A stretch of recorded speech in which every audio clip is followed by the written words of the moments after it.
Hallelujah, sa mapagpalang umaga po sa bawat isa sa atin. Salamat sa Panginoon.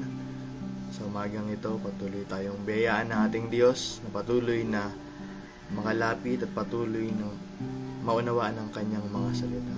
Salamat sa Panginoon. Bago tayo mag-aral ng kanyang salita, awit tayo sa ating Diyos. Sabi dun sa kanta, I just came to praise the Lord. Yeah. Tulungan tayo ng Panginoon sa umagang ito na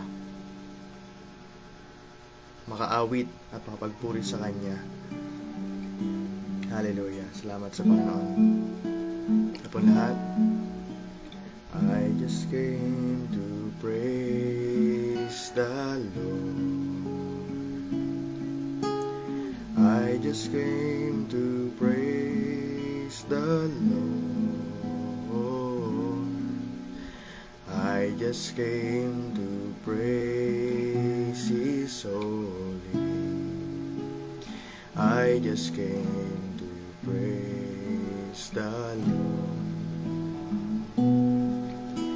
He came into my heart one very special day. He came into my heart and showed me the better way. He said He'll never depart, and this is what I say. I just came to praise the Lord. I just came to praise the Lord. I just came to praise the Lord. I just came to praise the Lord.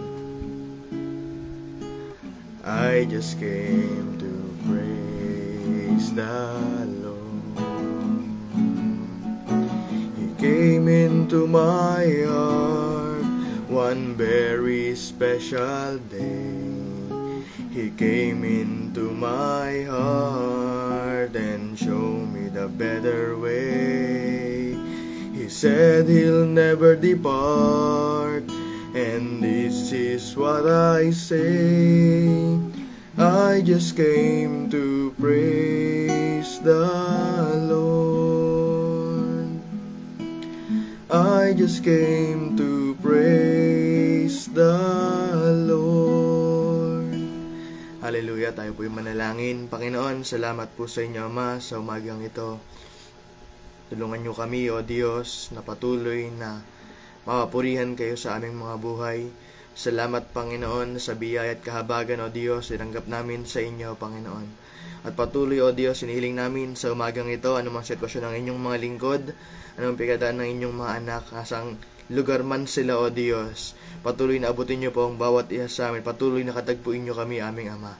Salamat po sa inyo, aming Diyos. Purihin kayo at dakilain, luwalhatiin, sambahin. Tuloy na gabayan niyo po kami sa pag-aaral ng inyong salita. Kayo ang higit na mapapurihan at madakila sa umagang ito. Sa pangalan ni Jesus. Amen. Amen. Salamat sa Panginoon muli po sa mapagpalang umaga sa bawat isa sa atin. Sa bawat kasama natin sa live na ito. Patuloy na biyayaan tayo ng Panginoon kahit nasaan man tayo ngayon. Maranasan natin ang kanyang pagsama, paggawa sa buhay ng bawat isa. Salamat sa Panginoon, mga kapatid. Sabi ng Diyos sa kanyang salita, na nais ng Panginoon na maging mahabagin ang bawat isa sa atin, katulad ng ating Amang nasa langit. Tulungan tayo ng Panginoon.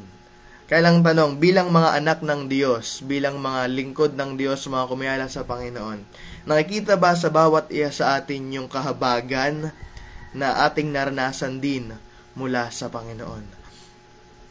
Dahil sa umagang ito, naispal sa atin ng Diyos na tayo din noon ay nasa isang kalagayan na hindi maganda.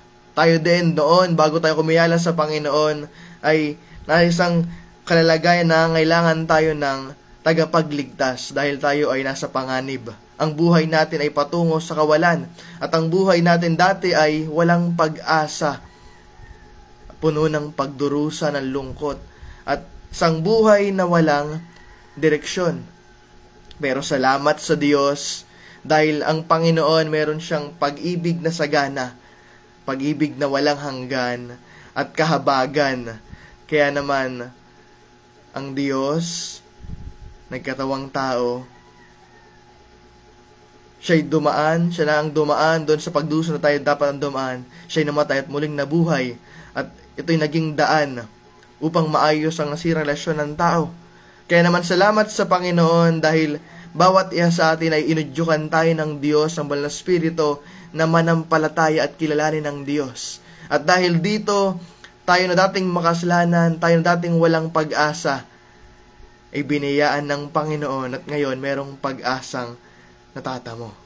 Salamat sa Panginoon, katulad ng sinabi ng salita ng Diyos sa Ephesians chapter 2 verse 8 to 9. Dahil sa biyaya ng Diyos, naligtas kayo nang sumampalataya kayo kay Kristo, kaloob ito ng Diyos at hindi galing sa inyo. Hindi ito nakasalay sa mabuti ninyong gawa para walang maipagmalaki ang sinuman. Salamat sa Panginoon ang dahilan kung bakit tayo mayroong kaligtasan sa mga oras na ito. Dahilan kung bakit mayroon tayong kapanatagan sa oras na ito. Hindi dahil sa mabait tayong tao. Hindi dahil sa matulungin tayong tao. Kundi dahil alam nating ligtas tayo. Dahil tinanggap natin si Jesus sa ating mga buhay. At patuloy tayong namumuhay ayon sa kanyang kalooban. At itong lahat ay biyaya lang ng Panginoon na galing sa kanya. Kaya tulungan tayo ng Panginoon sa umagang ito. Pamagat ng ating pag-aaral ay Deed of Mercy. Ang ating teksto po ay mausumpungan natin dito sa Luke chapter 10, verse 30 hanggang 37. Marahil ito po ay alam na ng bawat isa sa atin, ngunit ito isang paalala sa atin ng ating Diyos. Sa Lucas 10, 30 hanggang 37. Sabi po dito, basahin ko sa inyo, ang version po ng aking Biblia ay MBB.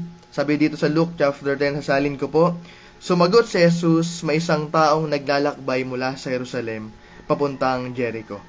Hinarang siya ng mga tulisan, hinubaran, binugbog at iniwang halos patay na. 31, nagkataong dumaan doon ang isang paring Hudyo nang makita ang taong nakahandusay. Lumihis siya, nagpatuloy sa kanyang paglalakad. 32, dumaan din ang isang Levita. Ngunit nang makita niya ang taong binugbog, lumihis din ito at nagpatuloy sa kanyang paglalakad. Ngunit may isang Samaritanong naglalakbay na napadaan doon. Nang makita niya ang biktima, siya'y naawa. Nilapitan niya ito, binuhusan ng langis at alak ang mga sugat at binendahan. Pagkatapos, isinakay niya ang lalaki sa kanyang aso at dila ito sa bahay panuluyan upang maalagaan siya doon. 35. Kinabukasan, binigyan niya ng 2 salaping pilak ang namamaha ng bahay panuluyan at sinabi, alagaan mo siya at kung higit pa riyan ang iyong magastos, babayaran kita pagbalik ko. Hanggang doon na lamang po. Yan, salamat sa Panginoon. Mga kapatid, katulad nga ng ating pamagat, Deed of Mercy. Ano ba yung salitang mercy? Kaya lang, bago natin pag-aralan bago natin tukuyin kung ano ba yung definisyon o kahulugan ng salitang mercy o habag, atin munang basahin din yung salita ng Diyos sa Lucas chapter 6 verse 35. Sabi po doon, sa halip mahalin ninyo ang inyong mga kaaway at gumawa kayo ng mabuti sa kanila, magpahiram kayo ng hindi umaasa ng anumang kabayaran.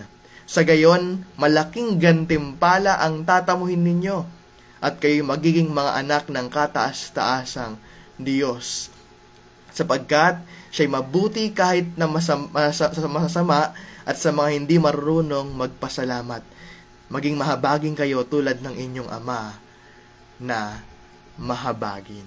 Salamat sa Panginoon. Kung ating babasahin yung verse na ito, ating nabasa yung verse na ito at yung babasahin pa natin yung mga naunang verse, isang bagay na pinapakita na ang isang tao kung meron siyang habag o isang tao meron siyang mercy. Makikita mo sa isang tao na kahit dumaan siya sa mga pagsubok o na kahit dumaan siya sa isang sitwasyon na nasaktan siya, madali niya itong kinakalimutan. At kung itong tao na ito ay nasaktan ng isang tao pa, madali itong magpatawad. At itong tao na ito, Kung meron siyang kahabagan, ang isang taong mayroong kahabagan, he continue to do good in spite of ingratitude. Patuloy siyang gumagawa ng mabuti kahit na hindi napapansin yung kanyang kabutihang gawa. Kahit na hindi napapansin yung kanyang magandang mga ginawa. Kaya naman, ang nais ng Panginoon makita sa bawat isa sa atin na ang isang pamumuhay na merong habag, ang pamumuhay na merong awa sa mga tao. Katulad nga nung binanggit doon, na merong pagmamahal sa mga kaaway, may pagmamahal sa mga tao. Anumang estado ng tao, mataas man o mababa man yung isang estado ng isang tao, patuloy na ipakita pa rin yung kahabagan. Kaya naman, pag sabi natin deed of mercy, ito ay isang paggawa ng pagpapakita ng kabutihan, pagpapakita ng pagmamalasakit, pagpapakita ng pag-ibig sa bawat tao. Ito ay pagpapakita ng selfless act, hindi makasariling paggawa na nagbibigay ng kaginhawaan, nagbibigay ng pag-asa, at nagbibigay din ng kalakasan doon sa mga tao na nangihina. Sa tao na gagawa ng kahabagan. Kaya, salamat sa Panginoon, balik tayo dito sa ating binasa kanina patungkol sa Good Samaritan.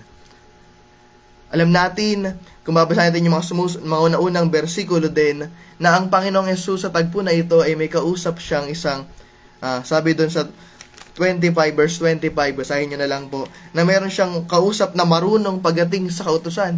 O sabi nga doon sa English, a lawyer of the law. At isang bagay, alam natin na ang lawyer, hindi basta-basta alam ito, maraming alam ito.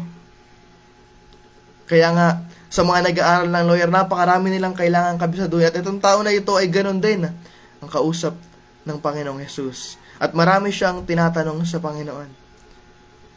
At ang buod ng kanilang pag-uusap, sa mga naunang verse, mababasa natin na binanggit doon, na makakamtan yung isang buhay na walang hanggan kung mamahalin natin ng Diyos ng higit, ng buong puso, buong kaluluwa, buong lakas. At sinabi din doon, kapag tayo nagmahal ng ating mga kapitbahay o ng ating mga neighbor.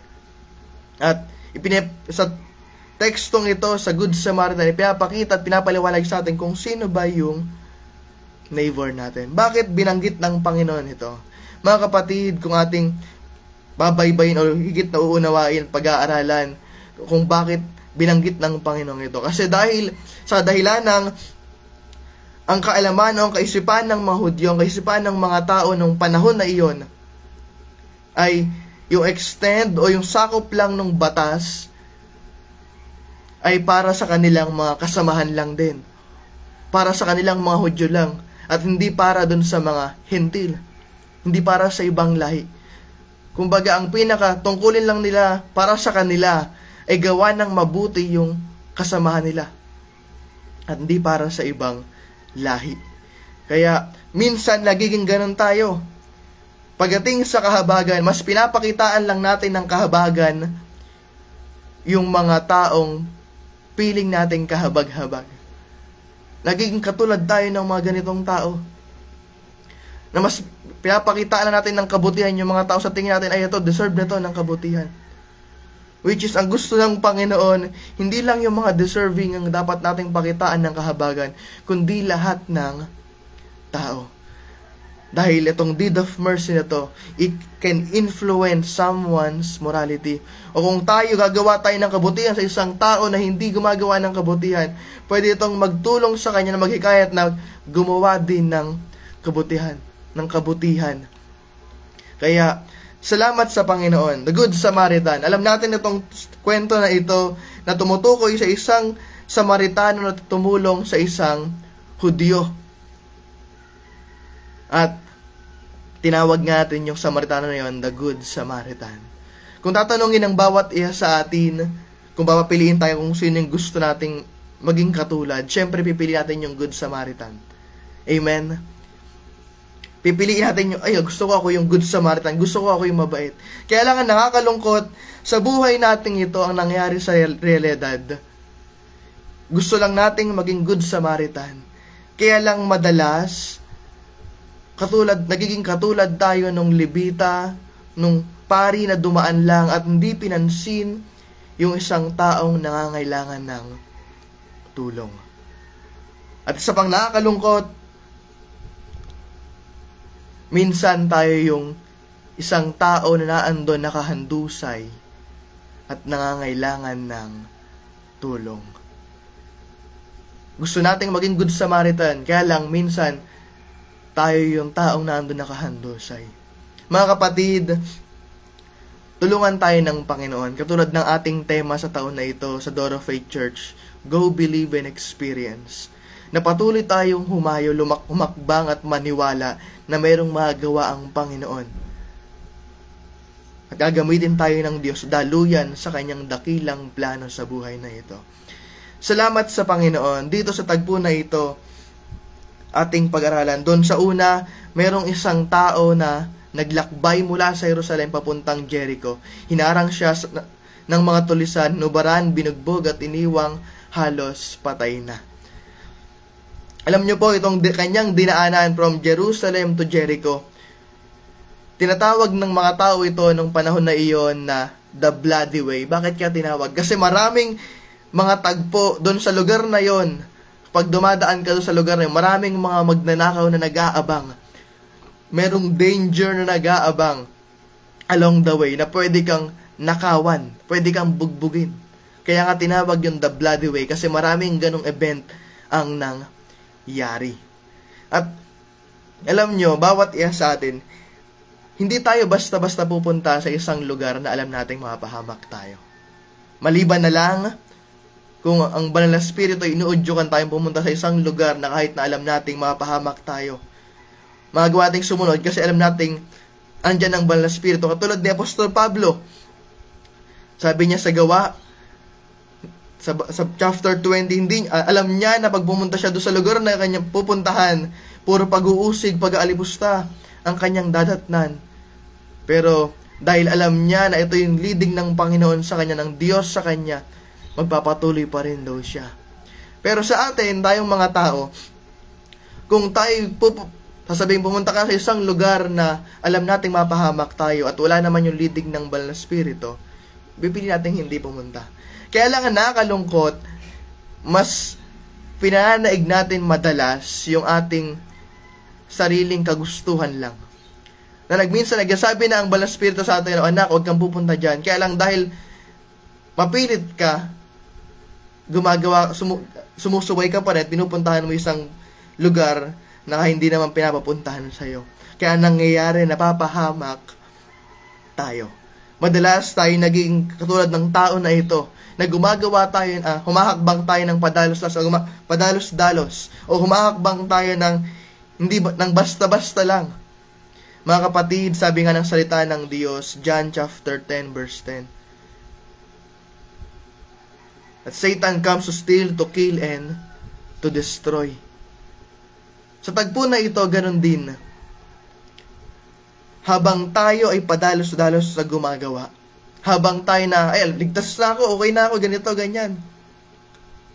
Sa akin naman ang Panginoon. Nagiging careless tayo minsan. At sa panahon, nagiging careless tayo na andun si Satanas, nag-aantay na bumagsak yung depensa natin. Kaya naman, ito na yung mga tagpo ng ginagawa ng kaaway. Katulad ng isang magnanakaw.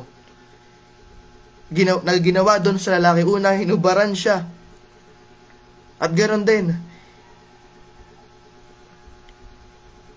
Kapag nangyari na hinarang tayo ni Satanas, nakagawa na sa Satanas, gagawin niya, huhubaran niya tayo, tatanggalin niya sa atin yung pamumuhay ng merong kabanalan, pamumuhay ng ayon sa kaglooban ng Panginoon, pamumuhay ng ayon sa kagustuhan ng Diyos.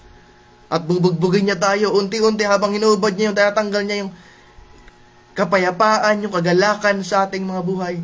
At sabi doon, katulad ng nangyari sa dulo, iniwan siyang halos patay na. At kapag ang isang tao nahulog doon sa gawa ng kaaway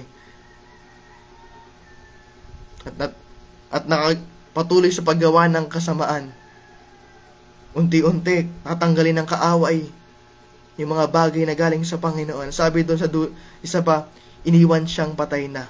Wala nang pag-asa. Kaya na may mga taong nade-depress. Nasa Panginoon dati, kaya lang pinili yung isang pamumuhay na gusto niya. Kaya nahulog siya dun sa pandarayan ng kaaway. Kaya ngayon, nandun siya isang kalagayang nade-depress siya. Mga kapatid, tulungan tayo ng ating Diyos sa oras na ito. Sabi ng salita ng Panginoon, unang Pedro 5 verse 8, lagi tayong maging handa. Lagi tayong maging mapagmatsyag kasi ang kaaway, si Satanas, he is like a roaring lion. Nagpapanggap siya at nag-aantay siya na lapain ng bawat isa sa atin. Kaya, kailangan natin lagi ang Panginoon. Alam nyo, sabi doon sa isang pag-aaral, sa daan na ito, madalang lumalakad na mag-isa ang isang tao. Kung lumakad sila sa lugar na iyon, laging by group, para masiguradong ligtas sila. Mga kapatid, ibinigay sa atin ng Diyos ang banal na Espiritu. Kaya, kung dadaan tayo sa isang daanan na hindi natin alam, o dadaan tayo sa bawat sitwasyon sa ating buhay, kailangan alam natin na yung companion natin ay kasama natin. Katulad ng panalangin nila Moises nung panahon na sila'y pinapaalis na ng Panginoon. Sabi niya, Lord, if your presence doesn't go with us, we don't want to leave this place. Maging ganun lagi yung panalangin natin. Kasi kung hindi, magiging katulad tayo ng lalaki talaga na binugbog, ninakawan, at iniwang halos patay na. Kailangan natin ng banal na Espiritu. Kailangan natin ng kompanyon habang dumadaan tayo sa mga sitwasyon sa buhay na ito. Mga kapatid, samahan tayo ng Panginoon. Pangalawa, binanggit dito na mayroong dalawa pang taong dumaan. Una't pangalawang taon na dumaan. Ito yung mga tao na nangangailangan ng... ito yung mga tao na nagkukulang sa kahabagan. The one who lack to have mercy. The one who lack mercy. Yung una po, ito yung tao na nangangailangan. The one who needs mercy. Pangalawa, ito yung mga tao na nagkukulang sa kahabagan. Sabi doon, sa pagkakalang maging matuwid na sila, itong mga tao na ito yung, sabi doon, ito yung pari, ito yung lubit-libita. At, alam nating lahat, kung babasahin natin yung mga naunang, kung babasahin natin ang lumang tipan sa book of, sa Pentateuch, sa 5 books sa unang 5 aklat ng Biblia, binanggit doon yung mga batas. At, sa pari, sa priest, isang kinatatakutan niya marahil nung dumaan siya dito kaya hindi niya pinansin, at katulad ng Libita marahil kaya hindi nila pinansin itong taong nakahandusay na ito dahil natakot sila baka malabag nila yung batas. Nababasa natin sa Numbers chapter 19 verse 16 na hindi ka pwedeng humawak ng isang taong patay kasi ituturing kang marumi. Itong pari, natakot siyang ma-break niya yung moral law. At itong Libita naman natakot na baka ma-break niya yung ceremonial law. Mga batas na binabanggit patungkol sa pagiging malinis. Kaya lang sa pag-aakalang magiging matuwid sila sa pagsunod sa kautusan, mas pinili pa nilang maging malinis ayon sa batas kaysa pagtulong sa nangangailangan. Mga kapatid, sabi ng salita ng Diyos, kahit kailan walang sino man ang naging matuwid dahil sa pagsunod sa batas o pagsunod sa kautusan. Kaya naman nais ng Panginoon, sundin natin yung kanyang dakilang layunin. Kanina binanggit natin na binigyan tayo ng kahabagan ng Panginoon. Tayo mismo nakaranas ng kahabagan ng Panginoon. Alam nyo, nakakalungkot, kaya maraming mga tao ang nanatiling nakahandusay sa kalsada, o maraming tao na nanatiling nakahandusay at ang buhay nila ay papunta sa kawalan. Ang nakakalungkot kasi yung mga tumanggap ng kaligtasan mula sa Panginoon, yung mga tumanggap ng kahabagan mula sa Diyos, ay naandun, nanatili sa kanilang mga comfort zone na natatakot na mag-go. Sabi sa Romans chapter 10 verse 14, basahin po natin. Romans 10:14. Sabi po dito, 10:14. Paano naman sila tatawag sa Kanya kung hindi sila sumasampalataya?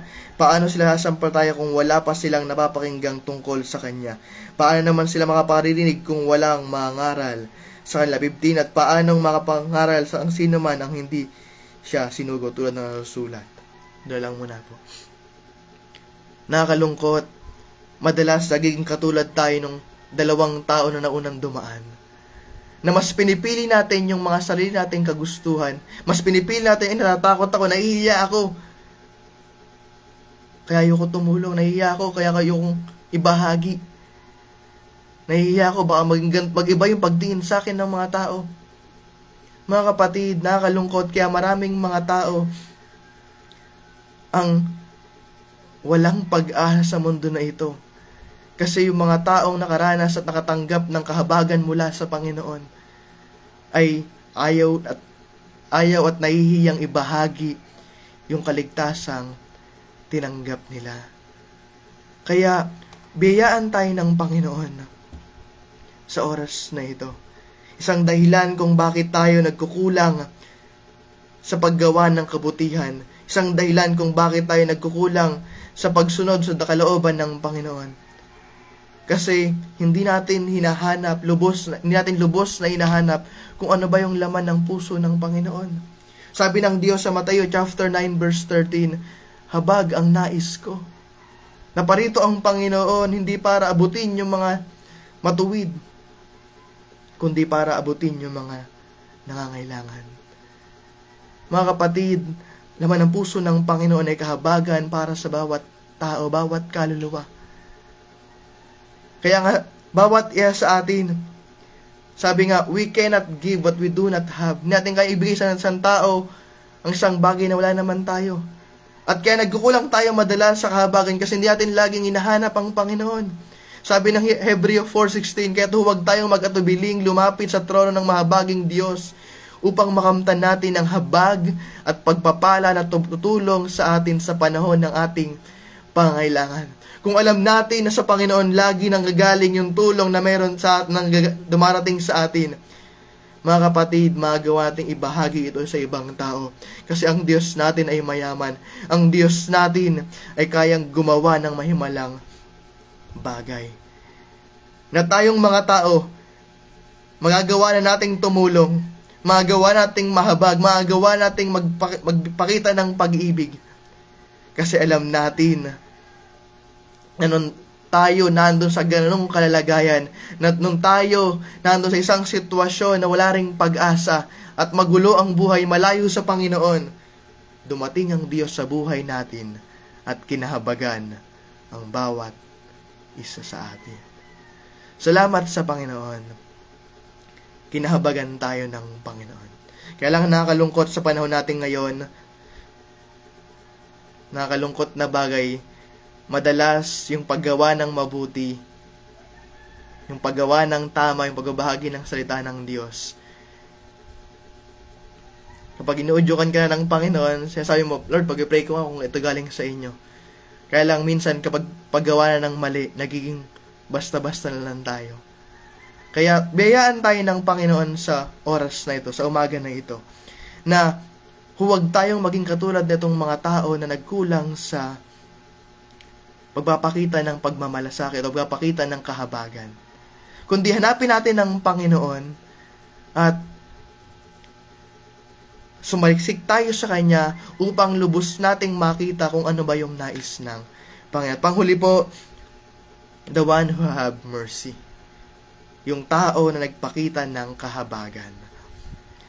Alam natin na itong mga Samaritano ay kaaway sila ng mga Hudyo.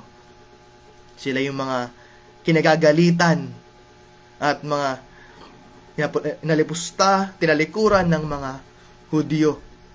Dahil itong mga tao na ito ay sumuway doon sa kanilang kautusan. Kaya naman, mga kapatid, nung binabanggit dito sa Luke chapter 10, nung dumaan yung Samaritano, nagpakita siya ng kawaan. Alam niyo po, kung bawat isa sa atin, lubos nating mauunawaan. At lagi nating maaalala na tayo niligtas lang ng Panginoon. Biniyayaan lang ng ating Diyos. Kaya meron tayong kapayapaan sa buhay na ito. Kapag hinanap natin lagi ang Panginoon at lubos nating naunawaan yan, magkakaroon tayo ng pasanin na gumawa ng katulad ng ginawa ng Panginoon sa atin. Kapag naunawa mo, ay kinahabagan lang ako ng Panginoon, kaya masaya ako ngayon. Kapag dumadaan ako sa pagsubok, ay may kapayapaan sa akin ngayon kasi kinahabagan lang ako ng Diyos. Ginawan lang ako ng kabutihan ng Panginoon. Mga kapatid, kapag lagi nating naalala yun, kapag tayo nakita ng mga tao sa paligid natin na nalulungkot, nawawalan ng pag-asa, magkakaroon ng pasanin sa atin na ipakita rin yung kahabagan sa kanila. Kasi tayo mismo nakaranas noon galing sa Panginoon. Alam nyo kung bakit naging madali sa sa kwento na ito sa Samaritano na tumulong. Bukod sa ito'y kwento ng Panginoon, isang bagay na makikita natin dito, kasi alam nila yung pakiramdam na alipustahin. Alam nila yung pakiramdam na awayin. Alam nila yung pakiramdam na maliitin. Alam nila yung kalalagayan ng ganong tao. Kaya, mas ipakita nila kung ayaw tumulong ng mga tao na yon, kung ayaw tumulong ng mga self-righteous na mga tao na yon, kung ayaw tumulong ng mga tao na dahil sa pagsunod nila sa kautusan, kami na lang yung tutulong kasi nauunawaan namin sila. Nakakalungkot sa panahon ngayon, mas napipili pa natin minsan unawain yung ibang tao kaysa yung mga kasamahan natin. Tulungan tayo ng ating Diyos. Alam nyo, kung sa mundo na ito, merong, pwede nating sabihin na merong dalawang klase ng pagpapakita ng kahabagan o deed of mercy. Kung ito'y galing lang sa tao, o pwede niyang kaawaan yung isang tao, pwede lang kaawaan yung tao na nauunawaan nila. Katulad ng mga Hudyo. Kaya lang, pwede nilang piliin lang yung mga gusto nilang unawain. Katulad ng binanggit natin kanina. Pinapakitaan lang natin ng kahabagan yung mga piling nating kahabag-habag. Sa tingin nating kahabag-habag. Pero kung yung kahabagan o yung paggawa ng kahabagan ay mula sa Panginoon, hindi ito pumipili ng tao. Sabi nga kanina doon sa Luke chapter 6, sa mabuti at sa masama, kailangan pakitaan ng kabutihan. Kailangan pakitaan ng kahabagan. Ito yung kahabagan na gusto ng Panginoon.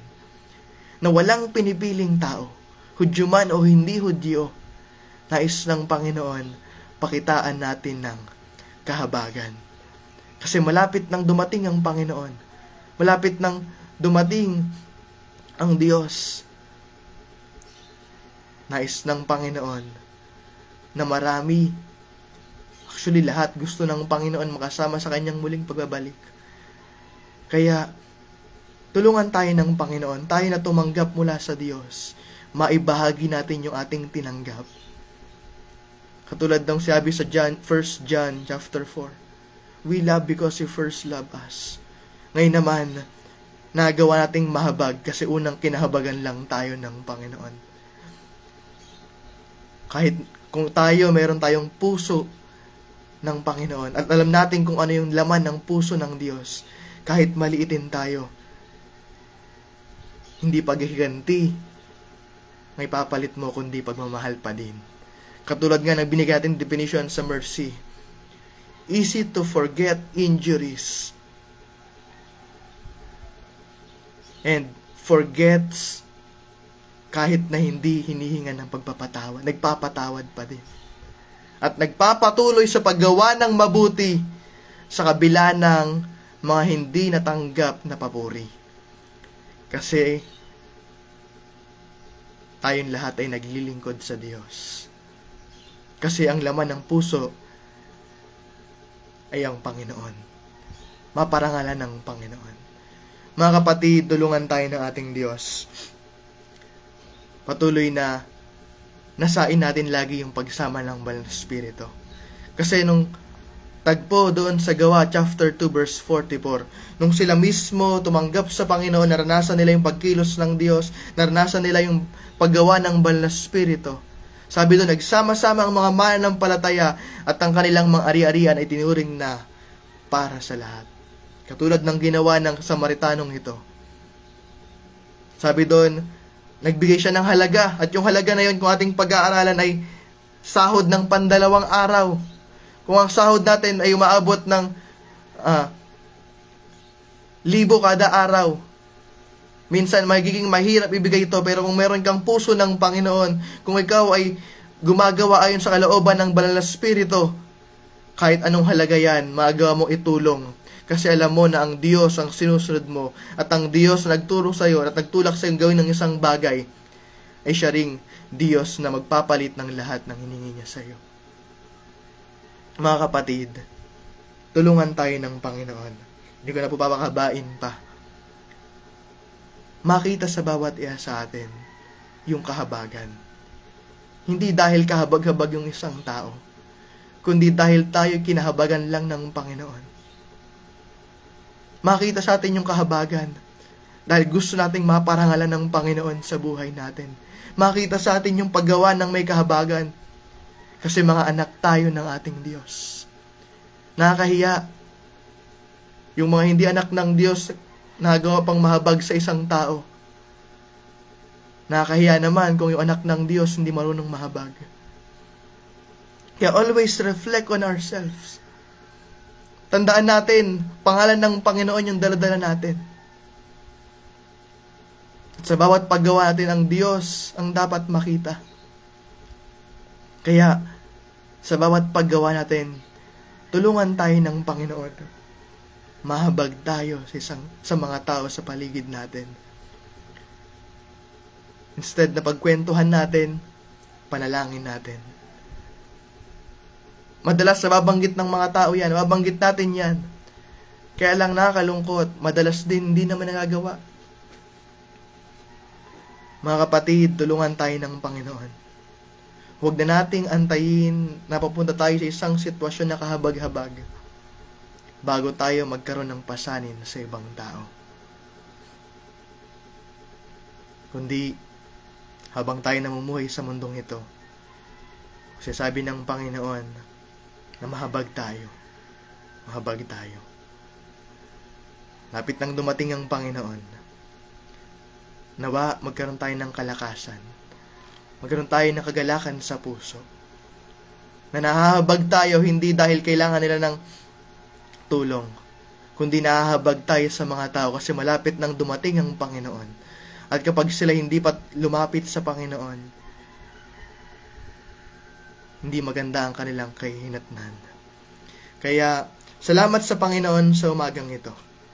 Patuloy tayong beya ang lahat ng ating Diyos. Hindi ko man po alam kung anong sitwasyon nyo. Hindi ko man po alam kung anong pinagdadaanan nyo. Pero alam po ng Panginoon yon. Mahal dumadaan kayo sa isang sitwasyon ngayon na hindi maganda. Mahal dumadaan kayo sa isang sitwasyon ngayon na natakot kayo, na mapagod kayo.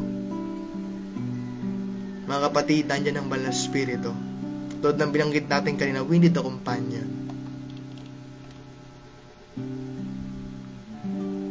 Na mas pinipili ng tao na dumaan doon sa Jerusalem papuntang Jericho na mayroong kasama kasi mas nagiging ligtas sila kasi may kasama sila. Ganon din sa bawat isa po sa atin. Habang tayo nasa mundong ito, we need our companion. At nandyan ang banal na Espiritu sa ating mga sarili, sa ating mga buhay.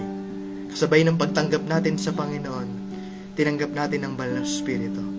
Kailangan lang, hayaan natin ang banal na Espiritu na lubusang makilos sa buhay natin upang lagi tayong baguhin ng Diyos patungo sa isang buhay na ganap at kalugod-lugod sa Kanya. Mga kapatid, kahabagan ng nais ng Panginoon. Kahabagan ng nais ng Panginoon. Kahabagan na merong paggawa, pagtulong sa mga kaluluwa. Kaya salamat sa Panginoon sa oras po na ito. Patuloy tayong tulungan ng Panginoon. Nasa isang sitwasyon tayo ngayon dahil nilawat na ng Panginoon. Kasi para lubos nating maunawaan ng bawat isa sa paligid natin. Kung di mo man sila maunawaan o unawaan sila ng Panginoon, lapit lang sa Diyos para maipakita natin pa rin yung kahabagan sa kanila. Kaya tayo pong lahat ay yumuko, tayo pumikit at manalangin. Aming Ama na makapangyarihan sa lahat, patuloy kaming lumalapit po sa inyo, O Diyos.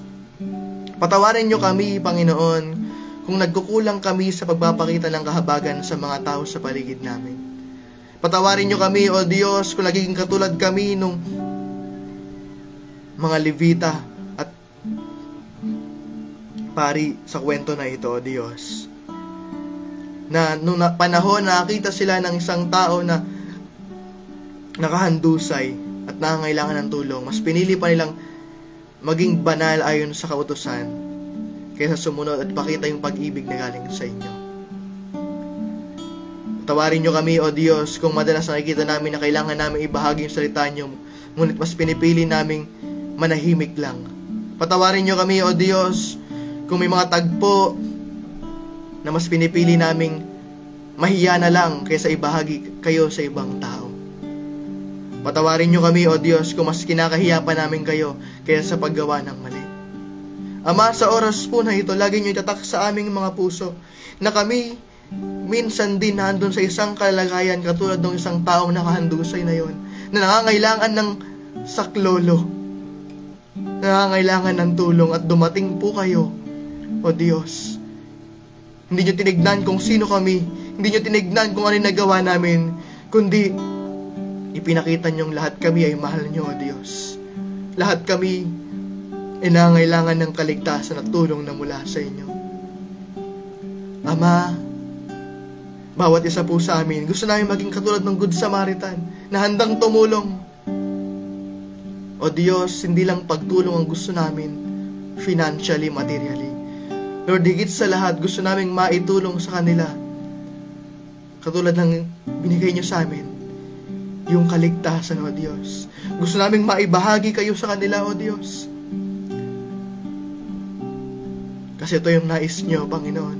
At ito yung laman ng puso niyo, Panginoon, na mahabag kami sa mga tao.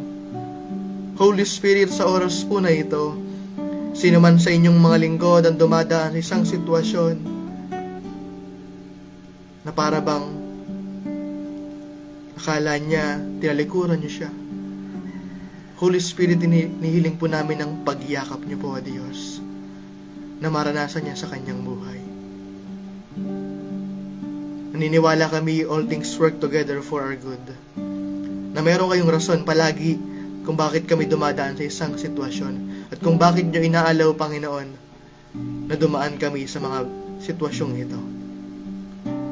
Panginoon, tulungan niyo kami na merong mga patotoong daladala. Huwag itong manatiling sa amin lang, kundi may bahagi namin ito sa mundo na kayo ang dahilan kung bakit kami nagtatagumpay at nakapagpapatuloy sa kabila ng mga mahihirap na sitwasyon. Ama, sa umagang ito, dalangin namin sa bawat nag-aaral, sa bawat nag-atrabaho, Panginoon, patungo sa trabaho o nasa trabaho na, O Diyos, sa eskwelahan na. Ang dalangin namin na patuloy kayo, O Diyos, ang gumawa sa kanilang mga sitwasyon. Alam niyo po ang lahat ng iyon, Ama, at sa inyo namin tinatagubilin ang lahat. Patuloy na kayong kumilos. Aming Ama, salamat po sa inyo. Tulungan niyo kami na huwag maagaw ng kaaway, Panginoon. Alam namin na Satanas ay nag-aabang 24/7. Lord, tulungan niyo rin kami na maging handa kami 24/7. At lagi naming, Panginoon, ilapit ang aming mga sarili sa inyo. Huwag kaming lumapit sa mundo, kundi masalo kaming lumapit sa inyo, Ama. Dahil ito ang higit na makabubuti at makatutulong para sa amin, O Diyos, upang higit na maging ganap ang aming kaligtasan. Salamat po sa inyo, aming Diyos, sa oras po na ito. Pagpalain niyo ang inyong mga anak, Panginoon, nakapakikinig at nakikinig ng inyong salita. Nilapit din namin, Panginoon, ang inyong lingkod ng Pastor Joseph. Nasaan man siya ngayon, O Diyos, patuloy na ang kalakasan at patuloy na kagalakan na nagmumula sa inyo, patuloy na kapayapaan at patuloy na direksyon nagmumula sa inyo, Panginoon, ang patuloy na igawad niyo nga po sa Kanya at kasama ng Kanyang buong sambayanan. Maging sa bawat anak niyo, O Diyos, district supervisor, mga pastor, O Diyos, mga manggagawa, at bawat mananampalataya, O Diyos. Sinihiling namin na bawat isa sa amin, pagbuklodin niyo po kami, O Diyos, at patuloy na makita sa amin yung pag-ibig na may magpapakita ng kahabagan, O Diyos, sa lahat ng tao at walang pinipili. Salamat po sa inyo, Ama. Purihin kayo at dakilain, luwalhatiin, sambahin sa pangalan ni Jesus. Amen. Amen. Salamat po sa Panginoon, mga kapatid. Patuloy na pagpalain tayo ng ating Diyos. Habagang nais ng Panginoon. Kaya patuloy na ipakita natin yung kahabagan sa ibang tao. Tayo din ay ginahabagan ng Panginoon nung tayo dumaan sa ganong sitwasyon. Kaya naman karapat-dapat na mahabag tayo. Kaya huwag nating antayin na dumating tayo sa kahabag-habag na sitwasyon bago tayo matutong mahabag sa iba. Kundi habang pinapakita ng Panginoon sa atin yung mga sitwasyon ng kasamahan natin, ng mga tao sa paligid natin, magawa na nating humakbang kasama at sang-ayon sa kalooban ng Panginoon. God bless po sa bawat isa sa atin. Patuloy na samahan tayo ng Diyos sa araw na ito.